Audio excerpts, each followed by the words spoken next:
Naranasan mo na bang matambakan ng napakaraming trabaho at di mo na malaman kung ano ang uunahin mo? Being too stressed and tired oftentimes blur our priorities and vision. Kaya kapag overwhelmed ka na sa responsibilidad at dami ng gawain, panahon na para ikaw ay huminto at muling mag-focus.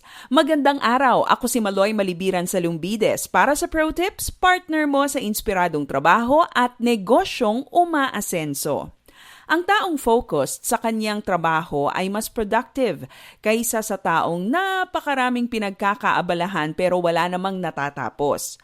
Lahat naman tayo ay may limitadong panahon lamang. Kaya kung gusto mong maging matalino sa paggamit ng iyong oras, kailangan na matuto kang mag-focus. Saan naman tayo dapat mag-focus? Una, focus on your priorities. Napakahalagang maglaan ng ilang sandali sa simula ng araw mo para i-identify at i-review kung ano ang mga trabahong dapat unahin at tutukan. When you know your priorities, it becomes easier to stay focused. Ang sabi nga ni Andy Stanley sa kanyang aklat na The Principle of Path, How to Get from Where You Are to Where You Want to Be, we don't drift in good directions. We discipline and prioritize ourselves there. Pangalawa, focus on your work. Hindi masama ang mag-sideline. Kung talagang hindi mapagkasya ang iyong sweldo pantusto sa mga pangangailangan ng pamilya mo, talagang kailangang mayroon kang iba pang sources of income. But make sure that your sideline does not make you lose your focus on your full-time work. Ang sabi nga ni Alexander Graham Bell, concentrate all your thoughts upon the work at hand. The sun's rays do not burn until brought to a focus.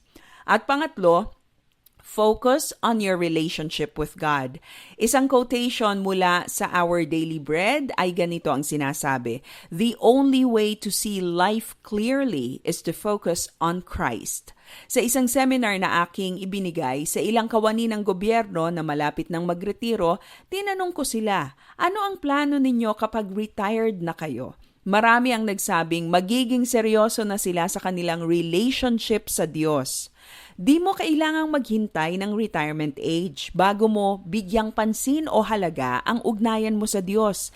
Di nga ba't ang paalala sa atin sa Matthew 6:33 ay, seek first His kingdom and His righteousness and all these things will be given to you as well. Kapag nakafocus sa Diyos ang ating buhay, your priorities become clearer and your work more meaningful and happier.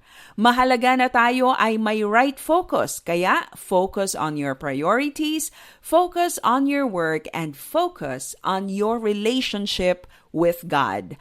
Para sa Pro Tips, ako si Maloy Malibiran sa Lumbides. Be a blessing in the workplace today.